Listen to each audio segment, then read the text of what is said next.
It was layers Right. upon layers of bureaucracy to kill the nuclear industry. We are trying to find local solutions for local problems. Safest and cleanest. So, Yeah. and we could do that, right? Working together. We can make sure you keep the safety things in there, make sure you keep the clean things in there, and remove all the stuff that was put in to kill the industry. You're going to say you need to meet people where they are. Some people are afraid, and you should take that fear seriously and meet where they are and explain. Welcome to Mining Now. I'm your host, Jared Downey, and today we have Mike Wandler. He's the CEO of Evercore Energy and L&H, right? Yep. Or an LNH. So we're gonna talk about that connection there, and then we have Marcio Paes-Barreto, right? Perfect. Marcio. Yeah. Marcio, sorry. Yeah. You said perfect. I don't know if it was perfect. It was maybe close. Let's start off being truthful on the whole Mike, let's start with you. Actually, maybe if you could give us that high level. We have touched briefly about Evercore on the show before, but it was very brief.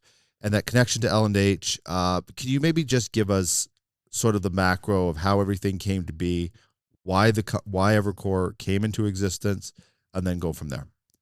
Yeah, so I've been at L&H for 40 years, and it was started 60 years ago. So we work on the biggest machines on Earth, and I was looking for my massively transformational purpose and my moonshot. Peter Diamandis from Abundance 360 talks about that a lot, and you really need to have a purpose in life, right? Mm-hmm. And I love L&H, and I love what I do at L&H, fixing big machines. But I knew there was something bigger. So a few years ago, I was working with some people on that, and it just came to me. But that my purpose in life is to innovate energy.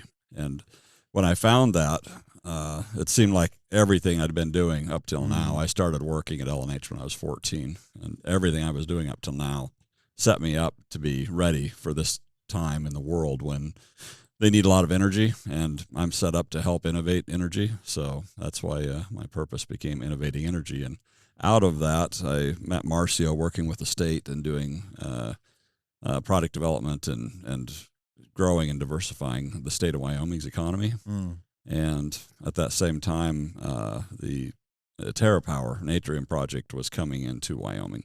So I met those guys on nuclear, and then Evercore was born out of that. And so we're running Evercore as a startup. It's wholly owned by L&H Industrial right now. Someday we might have to, raise capital and sell off part of it, but that's going to be what I spend the rest of my life doing, is figuring out how to innovate energy, and Evercore will be the company that owns and operates the microreactors potentially, because that became my moonshot, is leasing microreactors globally. That specific segment of energy, then that's where the main focus is. Nuclear energy via microreactors that you can move around to customers, because there's a massive demand, massive shortage for energy right now that needs to be solved, and we're here to help figure that out and solve it. And that demand's only going to go up and up and up. It's going up because of AI, because of battery-powered cars, because of just economic growth, we've kind of squeezed all of the energy conservation out that we can get, and now it's time to get back to growing energy. Marcio, you were with I was looking through your LinkedIn. You have sort of an interesting background, so maybe give the audience some context of where you're coming from. So when I first crossed paths with Mike Wandler, I was working as Director of Industrial Development for the Wyoming Energy Authority, which is the state of Wyoming Department of Energy. And we were working to support the TerraPower project in the state, but we are also looking at other reactor technology that could be very interesting for Wyoming to develop. Industries, they are classified as heavy industries or energy-intensive industries. So that's when we first crossed paths. But at the same time, I was working with the Trilmma industry in Wyoming. They have some energy challenges, and some of the leaders of the Trilmma industry were saying, "Hey, we are really interested in microreactors."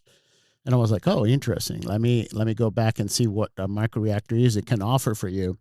And before that, I work in economic development, but like you said, I have an eclectic background. I work in leadership development, and before that, I was in business, in the private sector. And if you really go back on time, I did research out of an industrial engineer school in welding for reactors. At the time, it was a German technology reactor that was to be built in Brazil.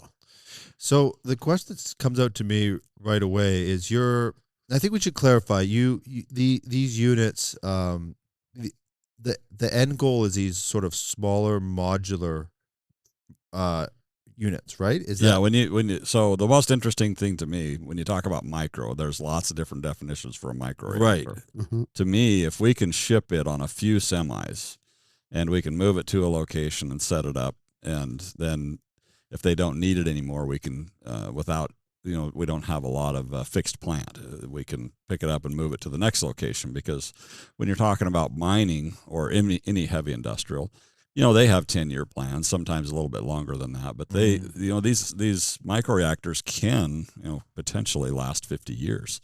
They don't have a 50-year plan, so we have to be able to move this around. And so to me, if it can fit on a semi and or a few semis and move to a customer and then be able to move later in 5 or 10 years if they don't need it anymore, that to me would be micro. And then SMRs, those are fixed plant, so that you're going to come into a large footprint and you're going to put a lot of infrastructure in the ground and it's going to just stay there. That doesn't really fit one mining plan. Which is, and you see the mining industry as this like a real. I mean, LNH has had huge success in it, but for Evercore, you're seeing that as a real, like a really good fit for these micro reactors. They know and trust LNH, so we're already known in that industry, and so they'll take us seriously. And interestingly enough, why LNH? Because you still have to build these things, right? And you're going to have to maintain them. You're going to have somebody that can build replacement parts if needed. And we're 60 years in, so there's a lot of trust if you're buying a microreactor, any nuclear reactor, compared to say some gas plant or something, because there's not a lot of responsibility there. You don't really need a long game with microreactors. You do, so right. That's why you want the trust of somebody that's been around as long as LNH, and you want somebody that will manufacture it, will maintain it, will rebuild it if it needs to be rebuilt later. Yeah, and this leads me to another. I'm thinking like working with the state of Wyoming. The discussions around like a new technology like that, there must be this huge educational component that Evercore has to deliver to the industry, just to even have the discussion, just for people to understand what you're even trying to do. Yeah, that is correct. There is a lot of comparing apples to oranges that we need to stay away from, because it's such a different type of energy. Like many people can grasp the concepts of chemical reactions, how you produce energy with chemical reactions, burning fuel or batteries and all this. But nuclear reaction is a completely different beast. Mm-hmm. So there is an element of education. And I think the education starts with some of this conversation you have about the types of reactors. What is right now exists in the United States and Canada. There are large reactors, grid scale reactors. Some of those reactors went over time and over scope and over budget, because there was a lot of construction related to those reactors. So these new still large reactors called SMR, small modular reactors, they are trying to take a little bit off the construction uncertainty and make more manufacturing. Now, in building up in Mike's vision, a microreactor, maybe you can say it is a category of SMRs or is something that stands alone. It can be almost fully fabricated or manufacturing in large scales and very mobile. Another element of this education is remind people that this happened before. One of the first microreactors were deployed in Wyoming in 1960s. And operate for several years in top of a peak, not too far away from Gillette, Wyoming, the headquarters of LNH, and produce heat and power for a radar station. Mm-hmm. And that reactor flew in C-130s to South Dakota and was transported in trucks to the mountain. We did the same in Panama. We did the same in Greenland. We did the same in Antarctica. So education of the process also is reminded this is a little bit back to the future with better materials, better technology, better manufacturing, but it's not something totally new that never exists. So I think that anchoring in the past is very important. And the other thing that I really like working with Mike, and we always discuss that, we really work hard to become this single source of truth about the energy choices. Not everyone will benefit from a microreactor. In that case, maybe we have a play. Maybe Evercore Energy does not have a play, but we're in this together. And if microreactor is a good fit for someone in 5-10 years ahead of time now, we can figure out how to deploy the technology in their operations. You said the manufacturing has improved. I was, before this interview, I was digging in and I was watching, some of these projects that have just gone. Was it St. Louis? I can't remember the city, but one, I mean, it was supposed to be 16 billion, or it's supposed to be like 12 billion, and it went 17 billion over budget. Just these wild stories. And especially in modular now, this is sort of a manufactured, almost like would it be like a lease program? Right. Basically, what we plan on doing with Evercore is buying this energy asset. So you're going to talk about heat, and you're going to talk about possibly turning that heat into steam or power. So that's why we say energy, because as a mine, you're looking for energy. Sometimes that's in the form of heat and steam, and sometimes it's in the form of electricity. We're basically going to come in and take that over for the mine. You find a lot of these mines right now are doing that themselves. They have to set up their own power plants. They have their own people running them. It's 30% of their operating. Sometimes even more, yeah. Sometimes even more. And it's not their core business. They don't really want to do that. So they're pretty good at it, amazingly. I mean, we've found some pretty impressive. But if they can offload that, they would rather. So we come in, take that over. And if we take that over for tens or hundreds of these companies, of course, we're going to have economies of scale. We're going to get very good at it. Yeah.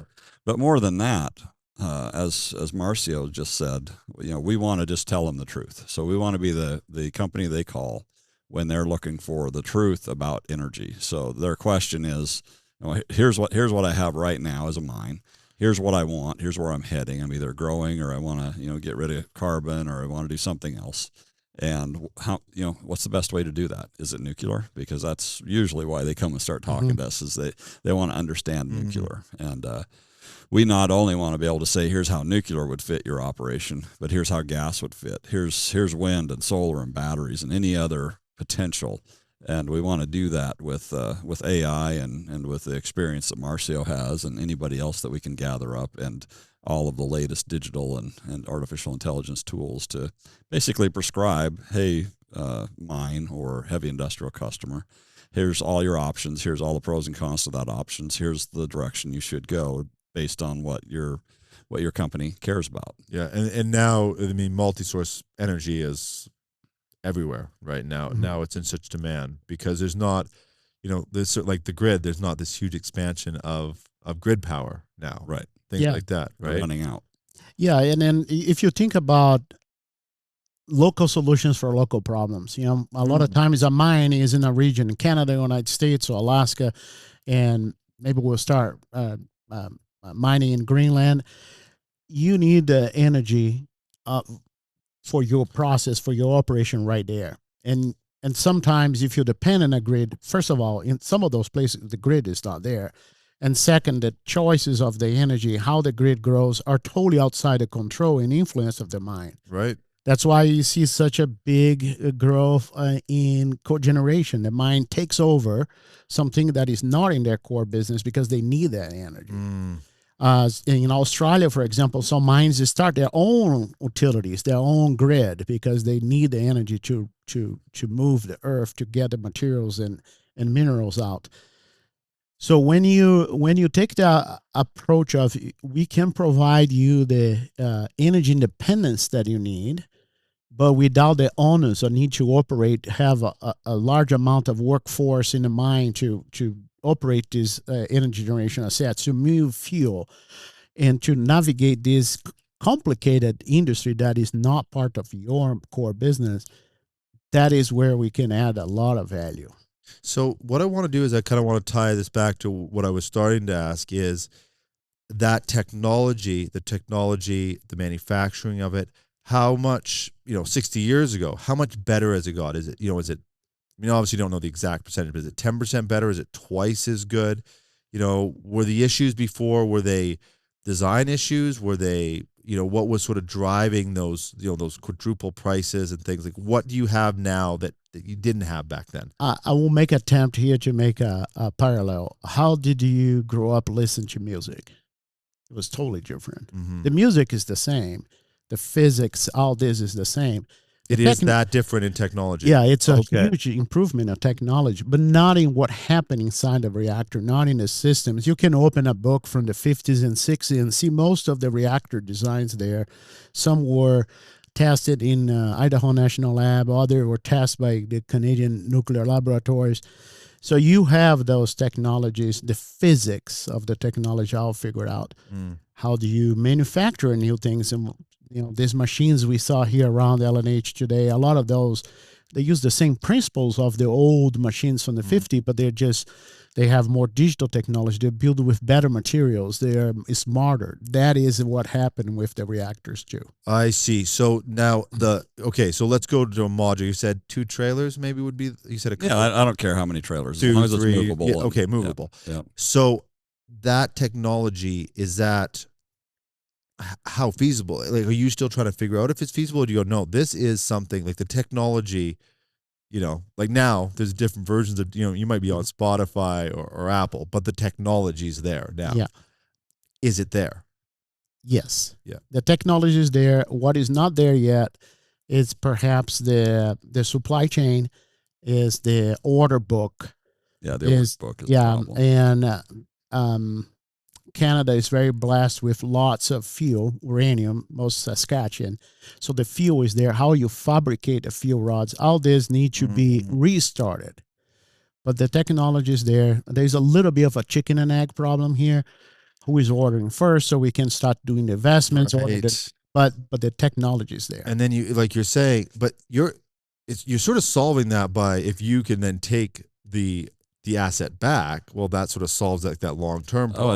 It's way more investable. So the lower cost of a microreactor, and then if we can make them to where you can move them, if the mine didn't work out and 10 years later you can move that asset and reallocate it and still charge for it, then that changes the whole game on investability.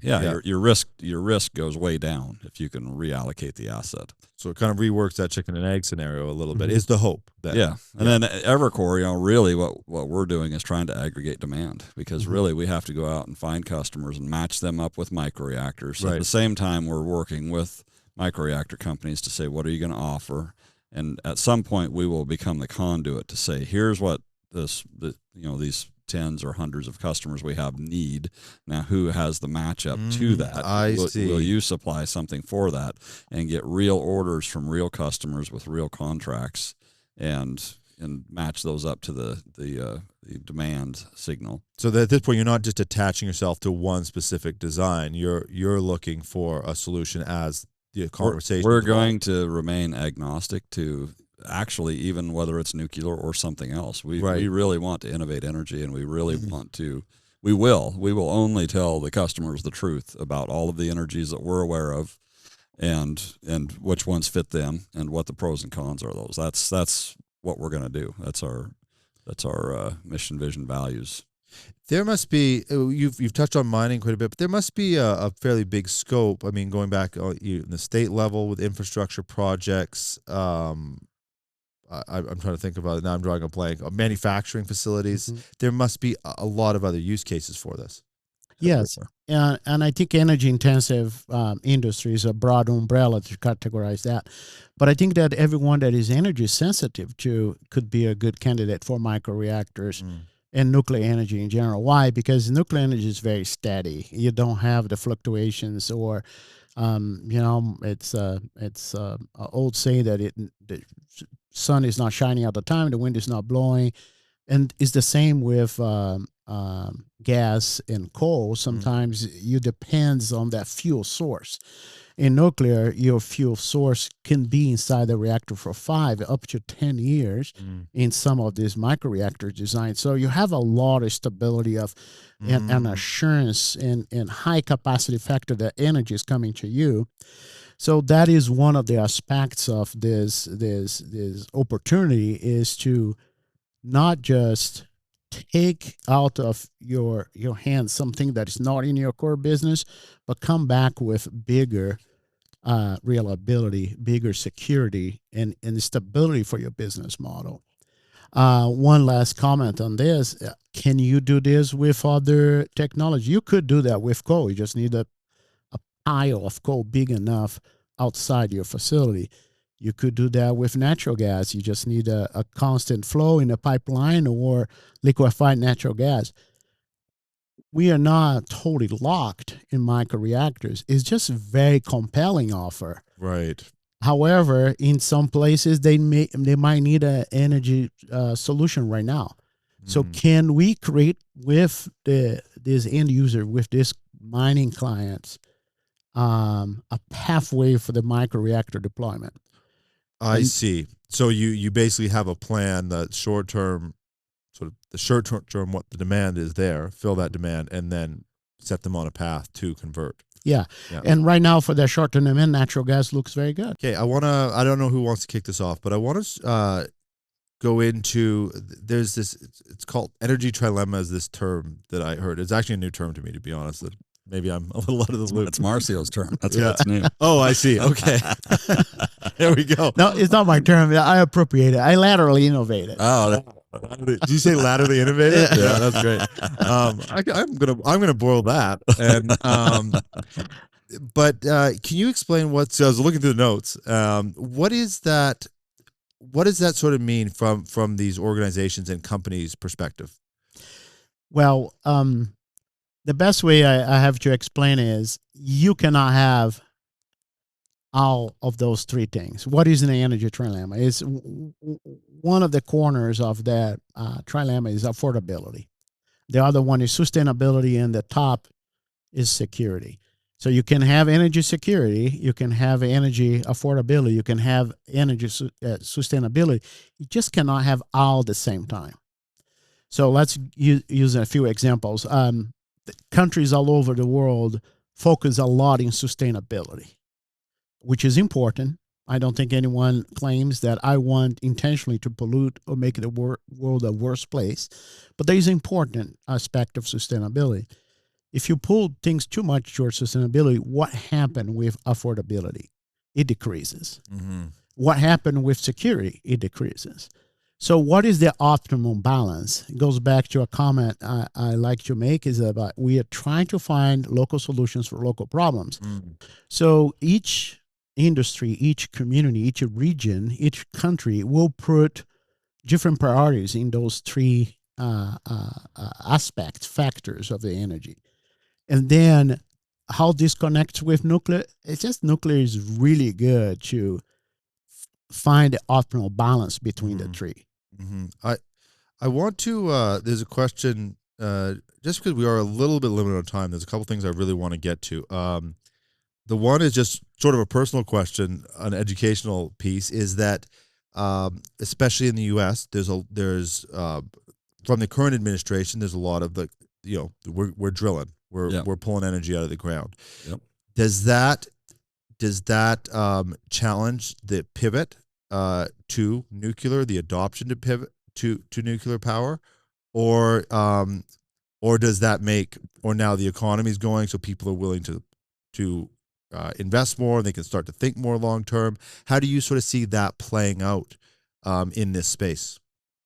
Yeah, so I think the main issue is that will keep the affordability where you need it to be, right? Because we need lots of energy. So you're going to see a lot of gas coming online and the other energies. And it shouldn't take away from nuclear. I know the current administration is pro-nuclear, just like the last administration seems to be, yeah. And that's really around a national security issue, right? So from a national security issue, you've already got China and Russia making microreactors, putting them on barges and leasing them all over the world. Right. If you're a company or a country and you want one, you can call up Russia and order one right now.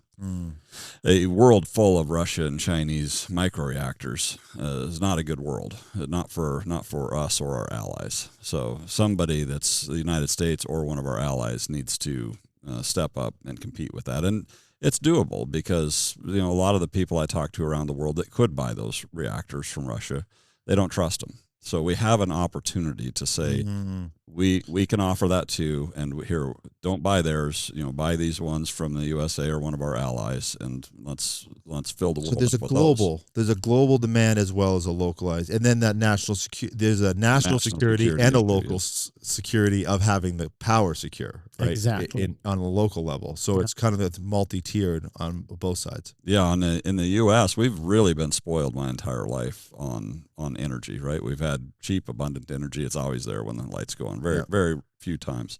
I owned a machine shop in South Africa, and that had rolling brownouts. It was right after they took all the coal and they took it off of the trains and they put it on the trucks to grow employment. So they wanted to make it all truck drivers. They hailed out the roads and I see. just destroyed their power grid. Right. So we were going through rolling brownouts, and there was 2 months a year where you didn't have any electricity. You talk about making a company unprofitable overnight. Yeah. And guess where all of those costs go, right? So the companies are unprofitable, so they're raising their prices. The coal prices and energy prices all went up. That all lands squarely on the consumer, right? On the middle class, really, is who And pays then for foreign all investment doesn't feel as secure in there. Yeah, we were out of there. And then you're right? out of there, yeah. Yeah, so having cheap, abundant energy, or at least abundant, and being able to have it at all times is important for the U.S. But to your point, it's more important for countries that are trying to come up to our level. They need energy, and they need it to be reliable, and they need it to be affordable. Worse than we do, really. So this is more of a international problem than it is a USA or Canadian problem, right? Yeah. What about just you mentioned the Russian units, people don't trust them. What about the stigma that is attached to nuclear? I'll say nuclear to people, and I'll still see you actually see a look that goes because at one time it was a real fear, right? And to some people it still is. I mean, you get like the Warren Buffett. You'd ask him, what's the most thing you're concerned about, and he would say.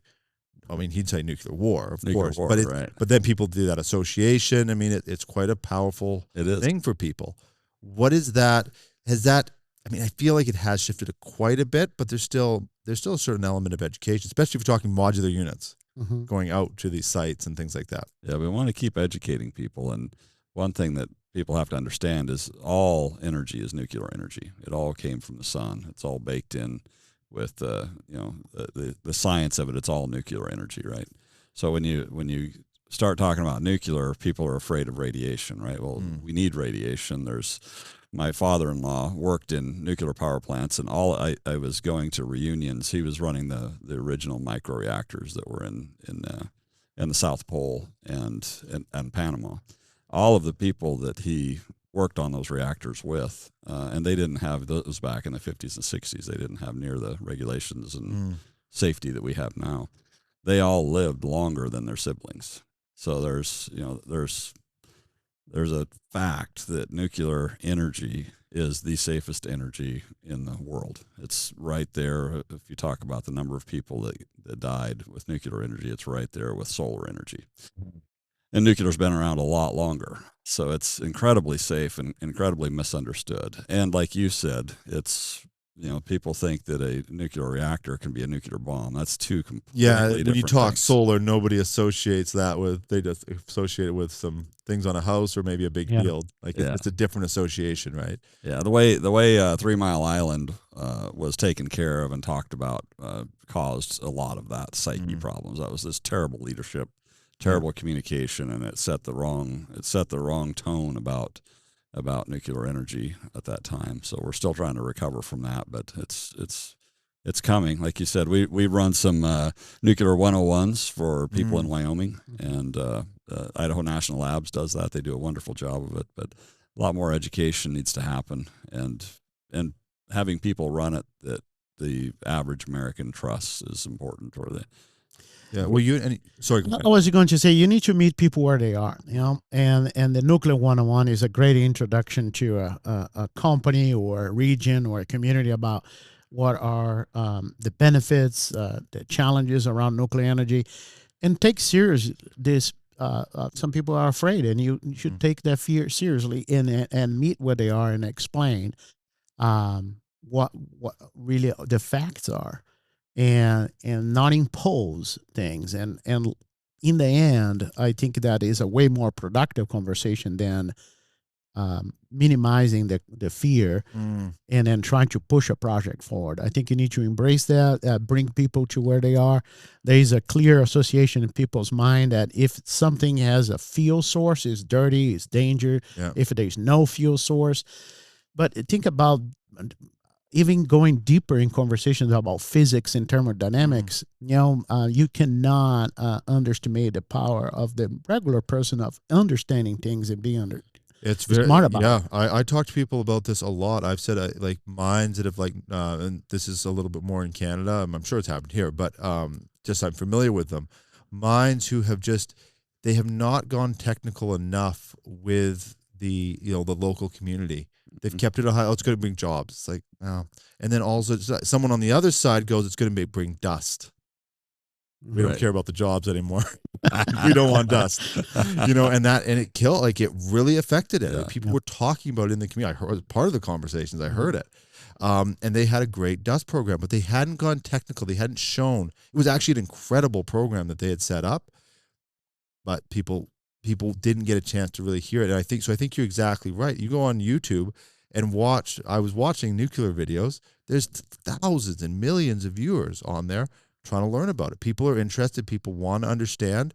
And the last question I just do have is about like regulation around it. What is that like? You've worked at the state level. What's that like at a state level, at a national level, globally, in other countries, and say, hey, we want this unit. What does that sort of system look like? So I think I would like to start this answer from the regional, more global aspect before we go very local. One of the easiest things to do right now is create a better harmonization between the regulations in Canada and the United States. Because then you have two countries that can collaborate in further nuclear energy development. Mm-hmm. Then now you get each nation is independent and sovereign nation will make their own choices in a federal level.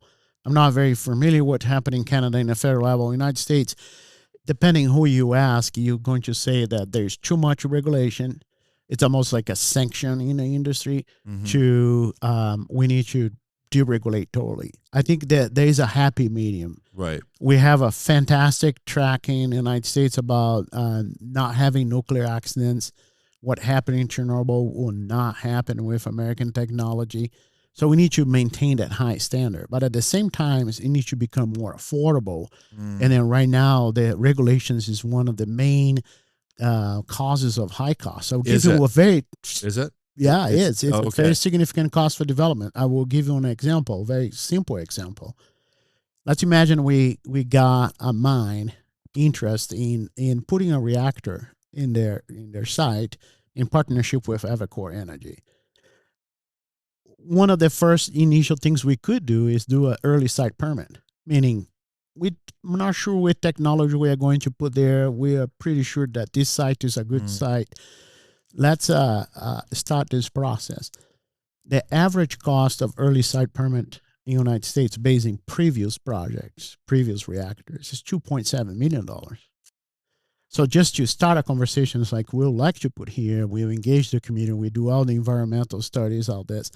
It's already very steep cost. It's a big transaction fee. Yeah, a big transaction fee.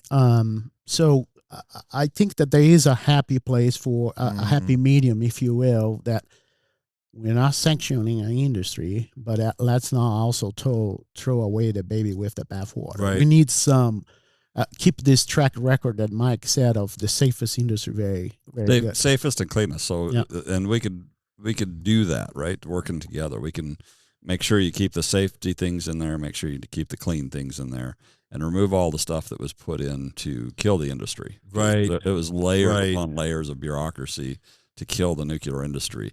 Right. So, and we can't just throw it all out, because whatever's in there that's keeping us safe and keeping the environment clean, let's keep that. Remove the rest of it that's bureaucratic. That makes sense. Yeah. It's a huge opportunity. Honestly, I could go for like another 2 hours just asking guys questions. With you. So, maybe 5 years. There's the people behind the camera. I'm sure I'm going to be getting a couple waves here pretty soon. So, thank you both for time. And it's going to be quite an interesting over the next 5 years. Last question is, what is the short-term plan? What's the next year look like at Evercore? Yeah, so the next year looks like continuing to build relationships and figure out what's out there that we can sell, that we can bring to the customers. Yeah.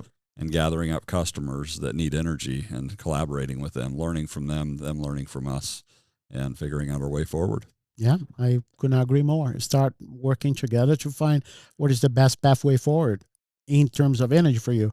And sometimes that will be nuclear. Yeah. It's going to be an exciting time. It is an exciting time in the energy world. The demand is there, the need is there, and the technology is there. So it's going to be interesting to watch. Thank you both for doing this. We'll do it again. Thank you. Thank you. And thank you, everybody, for watching. We'll have links to Evercore. You can go check them out. We'll have a link to both gentlemen's LinkedIn if you want to connect directly with them. Thanks for watching. We'll see you on the next episode of Mining Now.